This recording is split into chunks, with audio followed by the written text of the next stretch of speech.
Hello guys, welcome back to my YouTube channel. In today's video, I'm going to show you how to play Warzone with VPN.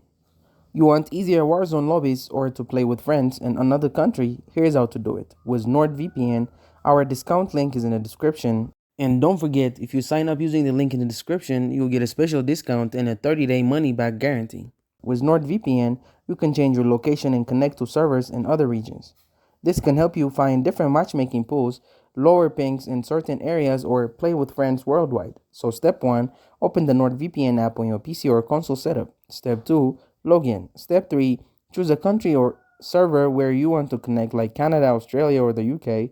Step 4, click connect. Step 5, launch Warzone and you'll be matched through that server location. If the ping feels high, try NordVPN's quick connect for the fastest server, or switch to a location closer to you. You can also save your favorite servers to connect instantly next time. Get NordVPN using our link in the description. Since we're partners, you will get an exclusive discount when you sign up. That link will always be in the description. Change your server, change your game. Enjoy Warzone with NordVPN. Thank you guys for watching this video. If this video was helpful, don't forget to like and subscribe to my YouTube channel.